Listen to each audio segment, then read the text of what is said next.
पीले दांत वाली बहू। रंजना कभी ब्रश नहीं करती थी। उसे कितनी बार उसके माँ बाप ने डांटा, लेकिन उसका कोई असर उस पर होता ही नहीं था, जिस कारण से उसके दांत पीले पीले हो जाते हैं। शादी के बाद।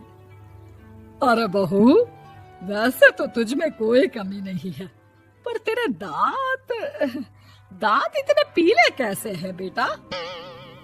कैसे मतलब? कोई सर्जरी थोड़ी ना कराई है। वो तो क्या नाम, मैं ब्रश नहीं करती थी तो पीले हो गए। अब क्या करूं? आप कहें तो लाल करवा लूं या फिर काले? यार ये क्या है, क्यों माँ से लड़ रही हो? लड़ रही हूँ? अरे मैं लड़ रही हूँ या ये बोल रही है कि दांत पीले हैं, पीले। अरे तपस्या थोड़ी ना की है इन्हें पीले करने के लिए। बकायदा ब्रश नहीं किया है 20 साल तक, तब जाकर। छी, कैसी बात कर रही हो? ये उस वक्त तो पीले नहीं थे जब हम लोग तुम्हें देखने आए थे। अरे तब साफ करवा लिया होगा डेंटिस्ट के पास जाकर। अब देखो कैसे पीले पीले लग रहे हैं। रंजना सास की तरफ गुस्से से देखती है। फिर शुरू हो गई पीले पीले पीले। अरे पीले तो तब भी थे जब मेरे हाथ का रसगुल्ला उड़ा उड़ा कर खा रही थी और बोल रही थी, लड़की नहीं गुणों का खजाना दे रहे भाई साहब आप।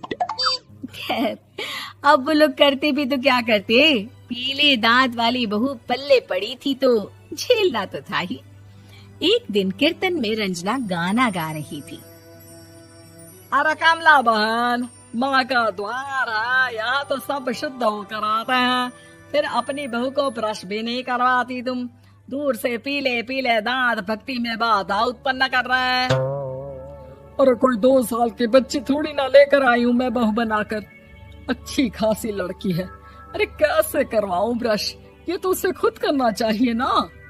अब माँ बाप तो इसके जैसे तैसे निपटा दिए, ये नहीं सोचा कि सास कैसे संभालेगी। सास बहू को लेकर घर आ जाती है, लेकिन सोच लेती है कि अब इसे लेकर कहीं नहीं जाएगी। अगले रोज बहू कहती है, अरे क्या हो गया, मंदिर नहीं जाना क्या? कीर्तन का वक्त हो रहा है। मेरी मधुर वाणी से कान्हा जी जागते हैं और सोते हैं। आप तो जानती है ना उनकी भक्ति में कितना मन लगता है मेरा। वो क्या है ना, तबीयत ठीक नहीं लग रही है मेरी, आराम करूंगी मैं। तबीयत ठीक नहीं लग रही? अभी तो मिथुन के गाने पर नाच रही थी आप, और अब बोल रही है कि तबीयत ठीक नहीं लग रही। अरे भक्ति में मन लगा लो सासू माँ, ऊपर जाना है, क्या मुंह दिखाओगी आप? हाँ? सास को बहू की बात पर गुस्सा आ जाता है। मैं क्या मुंह दिखाऊंगी, इसकी चिंता तो ना कर, समझी? अपने मुंह की चिंता कर, जो ये पीले पीले दांत लेकर हर जगह पहुंच जाती है। पता है लोग कितना मजाक बनाते हैं। ना जी ना, मैं नहीं जाना कहीं तेरे साथ। तो ये बात है, कोई ना, मत जाओ, मैं अपने कमरे में ही बैठकर भक्ति कर लूंगी। ऊपर वाला दांत थोड़ी ना देखता है, मन देखता है, भावना देखता है। और अरे बस बस, तू सब कुछ दिखा, बस ये सफेद चमकदार दांत ना दिखाना किसी को, है? जा यहाँ से। बहू को सास की बात का कोई फर्क नहीं पड़ता, वो तो जैसी थी वैसी ही रह जाती है। सुबह नहाकर किचन में खाना बनाना, फिर खाना खाना, कीर्तन भजन करना और सो जाना।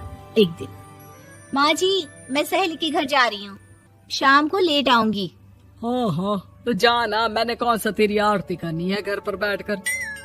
रंजना सहेली के घर जाती है, जहाँ वो पार्टी में जाने की तैयारी कर रही होती है।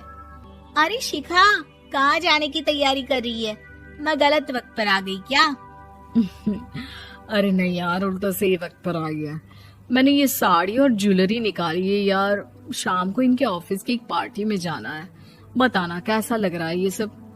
नहीं यार, इस ड्रेस के साथ तो वो वाली ज्वेलरी अच्छी लगेगी।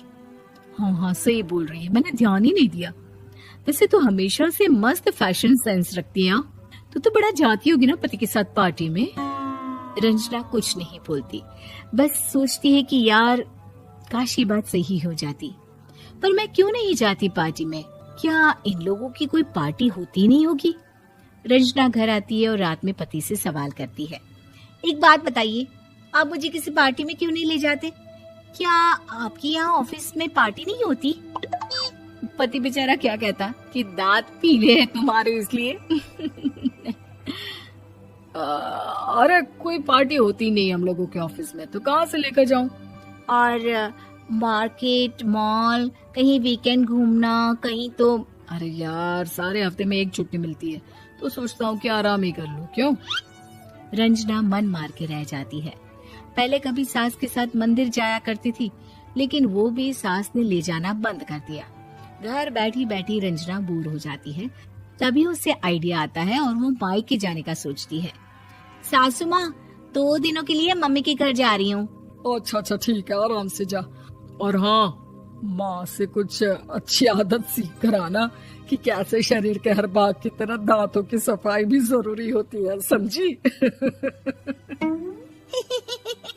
शुरू हो गई ना आप। वो लोग आपकी तरह नहीं है कि छोटी छोटी बात का बतंगड़ बना दे। उन लोगों के लिए मैं मायने रखती हूँ, ना कि मेरे पीले पीले दांत। रंजना माँ को बिना बताए उन लोगों को सरप्राइज देती है, लेकिन जैसे ही वो दरवाजे पर पहुंचती है, अंदर देखती है कि घर वाले कहीं जा रहे होते हैं। अब माँ, काश रंजना दीदी के दांतों वाली प्रॉब्लम नहीं होती, तो वो भी हम लोगों के साथ चलती ना बुआ जी की बेटी की शादी में। हाँ बेटा, लेकिन अब उसे कौन समझाए कि उसको उसके पीले दांत नहीं दिखते, लेकिन उसके आसपास के लोगों को कितना एम्बैरेसिंग फील कराते हैं। मुझे तो कितनी बार उसके स्कूल की टीचर ने शिकायत की कि उसके साथ कोई लड़की बैठना भी नहीं चाहती, और ना ही कॉलेज में कोई उससे बात करना चाहता था। लेकिन पता नहीं क्यों उसे ये बात समझ में ही नहीं आती। कोई कमी नहीं है उस लड़की में, बस यही कि दांत पीले हैं। वो तो भला हो जीजा जी और उनकी माँ का, जो दीदी को जैसी है वैसे ही रखा हुआ है।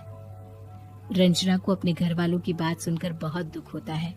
वो सोचती है कि वो क्या करे, लेकिन फिर वो सीधा डेंटिस्ट के पास जाती है, अपने दांत चमकाती है और कसम खाती है कि वो रोज ब्रश करेगी। अरे क्या हो गया?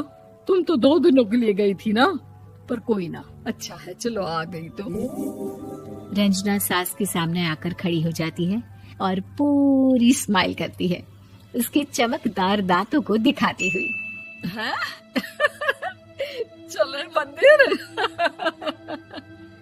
माँ, मुझे माफ कर दीजिए, मैंने आप लोगों को बहुत एम्बैरेसिंग फील करवाया। मैं आज से रोज ब्रश करूंगी।